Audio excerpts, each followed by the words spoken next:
మధుసూదన్ పెళ్లి మీద వాణ్ణి కన్న తల్లిదండ్రులుగా మీకెన్నో ఆశలుండుంటాయి.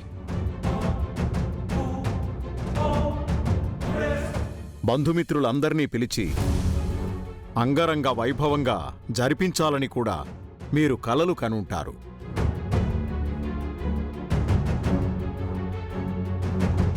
మీ ఆశలు కలలు ఒక రకంగా నా వల్లే తుడిచిపెట్టుకుపోయాయి.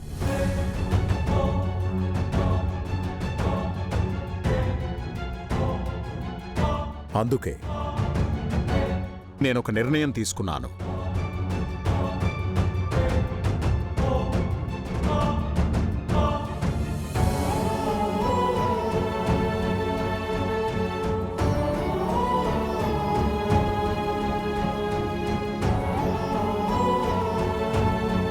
రేపే మన బంధుమిత్రులందర్నీ పిలిచి మధుసూదన్ శ్రీలక్ష్మిల పరిచయ వేదికని ఏర్పాటు చేద్దామనుకుంటున్నాను.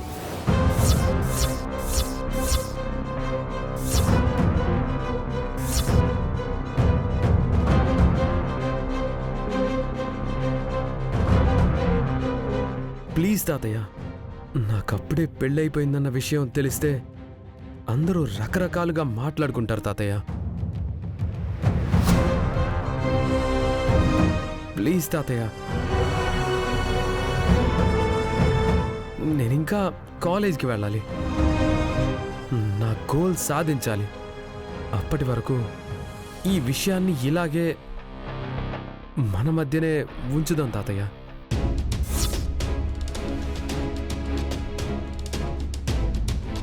ప్లీజ్ ప్లీజ్ తాతయ్య.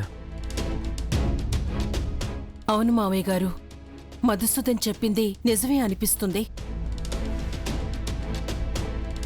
అవును నాన్న, పెళ్లి విషయంలో వాడి మాట మా మాట ఎలాగూ వినలేదు.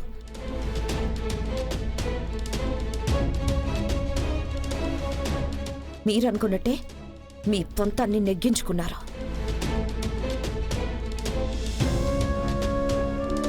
కనీసం ఇప్పుడైనా వాడి మాటకి విలువివ్వండి నాన్న.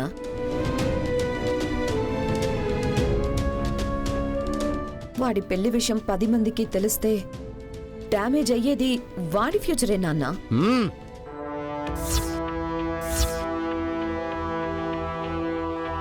చిన్నోడా, పెద్దోడా, ఈ పరిచయ వేదిక కార్యక్రమం రేపే ఏర్పాటు చేస్తున్నాం.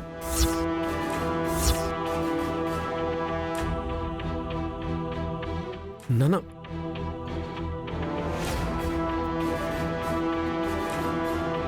తాతయ్య ప్లీజ్ తాతయ్య, ప్లీజ్ తాతయ్య. నాన్న, రేపే ఫంక్షన్ అంటే మన శ్రీలక్ష్మి వాళ్ళ అమ్మా నాన్న బంధువులు ఎలా వస్తారు నాన్న? 2-3 రోజులైనా టైం తీసుకోండి. పెద్దోడా, నాన్నగారు, నువ్వు మన బంధుమిత్రులందరికీ కబురు పెట్టి పేరు పేరున ఆహ్వానించే పనిలో ఉండు.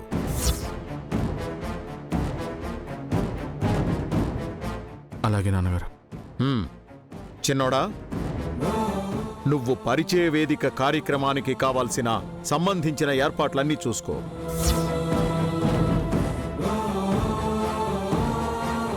అలాగే నాన్నగారు. అమ్మా సుకన్య, హైమావతి, మీరు వచ్చే బంధుమిత్రులకి ఏ వంటలు చేయిస్తే బావుంటుందో మాట్లాడుకుని అవన్నీ చేయించండి. అలాగే మావయ్య గారు.